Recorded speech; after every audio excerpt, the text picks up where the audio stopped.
So hello engineers, आप सब लोग एसएससी जेईई का फॉर्म फिल कर दिए होंगे और उसमें एक बार पूरा फॉर्म डाउनलोड भी कर ये चेक कर लीजिएगा उसमें कहीं करेक्शन तो नहीं है। अगर हो तो करेक्शन भी कर लीजिएगा, क्योंकि अगर आपके फॉर्म में एक बार कोई चीज़ गलती हो जाएगी ना, फिर समझ लो कि रिजल्ट तक वो नासूर बन जाएगा। समझ गए ना, रिजल्ट होने के बाद भी आपको नहीं होने देगा। इस वजह से फॉर्म बहुत केयरफुल तरीके से बार बार बताया हूँ, भरिएगा।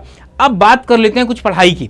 पढ़ाई की जब हम बात करते हैं तो एक बहुत बड़ा क्वेश्चन मार्क आता है। कई बच्चों के मेरे पास ये मेल आए थे, मैसेज आए थे कि सर मुझे अभी ये बता दीजिए CBT 1 की तैयारी करना चाहिए कि CBT 2 की करनी चाहिए, या आप सर मुझे एक बार गाइड कर देंगे क्या कि CBT 1 के बाद CBT 2 में कितना गैप मिलेगा। ये भांति भांति प्रकार के कई बच्चों के दिमाग में उलझने पैदा हो रही होंगी। यहां पर एक चीज और बता दूं, अच्छा उन बच्चों को तो क्लियर है जो लास्ट टाइम दिए हैं, लेकिन जो नए बच्चे हैं ना, उन सभी बच्चों के लिए ये सेशन बहुत खास, बहुत इंपॉर्टेंट होने वाला है कि CBT 1 और CBT 2 या टीयर 1 टीयर 2 किस तरीके से डिफरेंट है और किस तरीके से सेम है।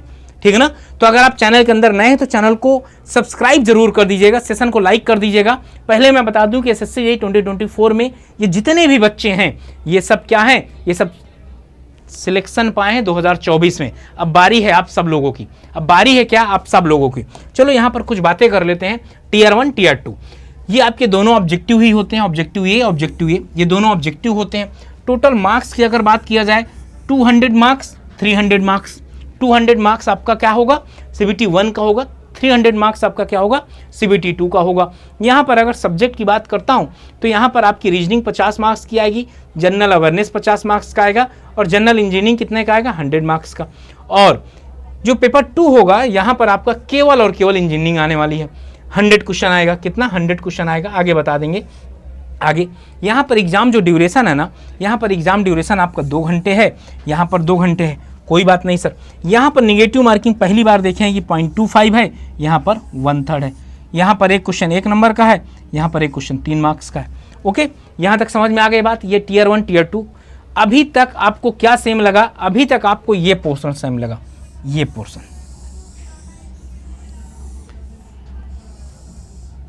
अभी तक आपको क्या लगा, अभी तक आपको ये पोर्शन सेम लगा। बड़े ध्यान से देखिएगा, अभी तक ये पोर्शन आपका पूरा का सेम है। अगर बात किया जाए अगर, तो आपका टेक्निकल पोर्शन पूरा सेम होगा, चाहे सिविल हो, मैकेनिकल हो, इलेक्ट्रिकल हो। आप जो CBT 1 के लिए पढ़ रहे हैं, जो CBT 1 के लिए पढ़ रहे हैं ना, यही आपका CBT 2 के लिए इंपॉर्टेंट होगा। यही आपके CBT 2 के लिए बहुत खास, बहुत इंपॉर्टेंट होने वाला है। याद रखिएगा, यहाँ पर जनरल इंजीनियरिंग की अगर बात किया जाए, सिविल, मैकेनिकल, इलेक्ट्रिकल में, तो आपका CBT 1 में जो आप पढ़ रहे हो यही CBT 2 में आपका फ़ायदा करेगा। यहाँ पर क्या है, यहाँ पर आप रीजनिंग और GSR ये तो कर ही सकते हो। आप सब इंजीनियर हैं, रीजनिंग कितनी आसान आती है, बहुत आसानी तरीके से आप कर सकते हैं। तो रीजनिंग तो आप 50 क्वेश्चन रहेगा, प्रैक्टिस कर लीजिए बढ़िया से। जनरल अवेयरनेस भी 50 क्वेश्चन है, इन दोनों को तो आप ट्रैकल कर ही लेंगे। बात होती है टेक्निकल की। टेक्निकल अगर आप एक बार बहुत बेहतरीन तरीके से पढ़ लेंगे ना स्टैंडर्ड लेवल पर, तो CBT 2 में आपको मेहनत नहीं करनी पड़ेगी। CBT 2 में आपको क्या करना पड़ेगा, केवल और केवल टेस्ट सीरीज लगाना होगा। क्या, टेस्ट सीरीज लगाना होगा, बाकी कोई काम नहीं करना होगा। क्यों, क्योंकि कॉन्सेप्ट आपको यहीं क्लियर करना है। और मेनली फोकस करिएगा कि आपका टेक्निकल बहुत अच्छे लेवल पे हो, कि टेक्निकल 100 में, क्योंकि बच्चे टेक्निकल 100 में आराम से 80-90 नंबर ले आते हैं। 80 नंबर, 90 तो टॉपर्स की बात कर दिया, अगर टॉपर्स की बात किया जाए तो 80-82 नंबर ले आते हैं। ठीक है ना, इतना उनका टेक्निकल में आ जाता है। रीजनिंग आपको आती रहती है तो रीजनिंग आप 45 प्लस करने की कोशिश करिए, with in time table, with in time. Reasoning होने को तो 50 में आउट ऑफ 50 कर लेंगे, बहुत ऐसे लोग हैं जो 50-50 किए हैं भाई, बाकी इसके साथ ये दोनों पार्ट भी करने। तो ऐसा नहीं होना चाहिए कि आपने रीजनिंग स्टार्ट किया तो रीजनिंग कर रहे हो। रीजनिंग एकदम आपका स्टैंडर्ड टाइम होने चाहिए कि 45 मार्क्स आपके 30 मिनट में हो जाए। ठीक है ना, 45 नंबर आपके 30 मिनट में हो जाए। जनरल अवेयरनेस जो है आपका, ये तो पता है 50 क्वेश्चन आप 10 मिनट में कर ही लोगे, तो 30-10-40 मिनट ये हो गया। और बाकी बचे हुए 120 मिनट में 10 मिनट उनके होते हैं, 100 बचे हुए 60-70 मिनट में आपको 100 क्वेश्चन करने हैं। इस हिसाब से रखिए, टाइम का मैनेजमेंट बहुत ज़रूरी है। टाइम मैनेजमेंट नहीं करोगे नहीं हो पाएगा, समझ गए ना। अगर टाइम मैनेजमेंट नहीं मेंटेन कर पाओगे सिलेक्शन नहीं होगा। ये बात समझ में आ गया आपको। और ये CBT 2 का आपका 100 क्वेश्चन होंगे, 300 मार्क्स का होगा, 2 घंटे। अब यहाँ पर क्या होता है, कुछ बच्चे कहते हैं सर यहाँ पर 2 घंटे में हमको 100 क्वेश्चन करने हैं, 2 घंटे में 100 क्वेश्चन करने हैं, और यहाँ 2 घंटे में हमको 200 क्वेश्चन करने हैं। मैं बता दूँ, लास्ट टाइम तो ऐसा हुआ कि CBT 1 बहुत टफ था, CBT 2 बहुत आसान आ गया था। ऐसा भी होता है, ये घबराने की ज़रूरत नहीं है। CBT 1 CBT 2 बस यहाँ से आपका नॉन टेक्निकल पोर्शन हट गया है, बस हो गया। बाकी पूरा पेपर वही है, लेवल भी वही है, हो सकता है लेवल उससे कम ही हो जाए। तो इस हिसाब से आपको क्या करना है, आपको करना क्या है, आप पहले मैं अपने दिमाग में ये बैठा लीजिए कि जो आपकी रीजनिंग है उस पर अच्छे से करना है। जो आपका GS है उसको डेली आप ऐसा कर सकते हैं, रीजनिंग को केवल अभी अगर बहुत कमज़ोर है तो 1 घंटे दीजिए, नहीं 30 मिनट सफिशिएंट है। और ये आपका 1 से 2 घंटे आपका GS आपको देना है। ओके, रीजनिंग अगर आपकी है लेवल तक, अब यहाँ पर क्या है, आप हफ्ते में अगर 4 दिन 4 पेपर लगाते हो, बाकी जो भी डाउट रह जाते हैं, जो आपको वीकनेस है, जैसे सीटिंग वाला में ज़्यादा प्रॉब्लम होती है, ओके, और अरेंजमेंट करने वाले में, तो इसमें अगर ज़्यादा प्रॉब्लम हो रही है तो इसको आप पढ़ लीजिए, कॉन्सेप्ट एक बार कॉन्सेप्ट पढ़ लीजिए। तो रीजनिंग आप ये टारगेट रखिएगा 45+, इससे कम नहीं होना चाहिए। GS आपका ये है कि GS 20+, इतना होना चाहिए यार। तो यहाँ से कितना हो जाएगा, 65। ओके, और सिविल की बात किया जाए तो सिविल में आप लोगों का, सिविल में सारा पोर्शन आपका सेम है, कोई भी अलग नहीं है।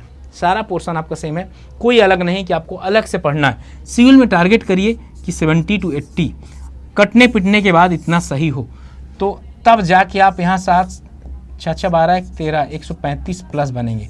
आपको क्या लगता है इतने नंबर आ जाएंगे क्या? कुछ बच्चों के आ जाएंगे, एक्स्ट्रा ऑर्डिनरी बच्चों के आ जाएंगे, बाकी बच्चे यहाँ से फिर 10-15 नंबर कम होके 125 आएंगे, किसी के 105 आएंगे। तो आपको इतना कम से कम मान कर चलना है, कम से कम इतना मान के चलना है। कटाप तो बढ़नी है भाई, दिन पर दिन बच्चे बहुत मेहनत कर रहे हैं, कटाप तो बढ़नी है। ओके, कहीं ऐसा ना हो कि हम साल भर मेहनत किए, थोड़ा सा कहीं पॉइंट लैग कर जाए और वहीं से सिलेक्शन ना हो। तो ये आपको डिसाइड करना सर, क्या समझे, ये आपको डिसाइड करना। तो आपका सिविल का पूरा सिलेबस सेम है, बस यही पढ़ना है। ये तो आप हंसते खेलते भी पढ़ सकते हैं, आप हंसते खेलते भी पढ़ सकते हैं, लेकिन हल्के में भी नहीं मत लीजिएगा, क्योंकि सिलेक्शन भी इन्हीं की वजह से होता है।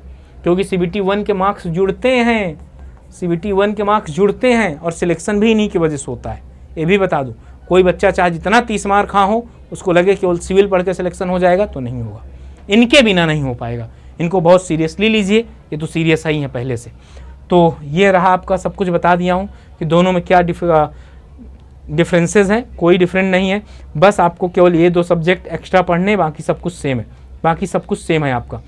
अगर आप तैयारी स्टार्ट कर दिए हैं तो बहुत अच्छी बात है, कहीं से भी पढ़ रहे हों, लेकिन आप ऐसा कंटेंट रेलिवेंट पढ़िए जो आपके एग्ज़ाम में आए।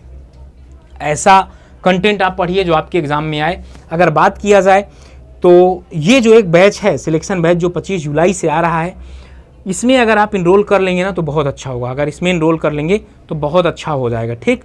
इसमें अगर इनरोल कर लोगे आप लोग, अगर इसमें आप इनरोल कर लोगे तो आपका सारा सिलेबस कुछ रिकॉर्डेड फॉर्म में, कुछ लाइव फॉर्म में प्रोवाइड कराकर आपका पूरा करवा दिया जाएगा, बेहतरीन ढंग से पूरा करवा दिया जाएगा। और अगर महापैक ज्वाइन करेंगे तो इसमें सारे बैचेस के एक्सेस वगैरह भी आपको मिल जाएगा।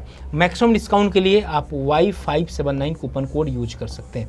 हाँ, कुछ बच्चे ये है कि अगर सर 2-3 दिन नहीं वेट कर सकते हैं, 2 से 3 दिन नहीं वेट कर सकते हैं, तो ये एक बैच है जो 4 जुलाई से स्टार्ट है। अभी इसमें 1-2 सब्जेक्ट हुए होंगे, तो आप यहाँ पर भी जाकर ज्वाइन कर सकते हैं, चाहे सिविल हो, चाहे मैकेनिकल हो, चाहे इलेक्ट्रिकल हो, ठीक ना।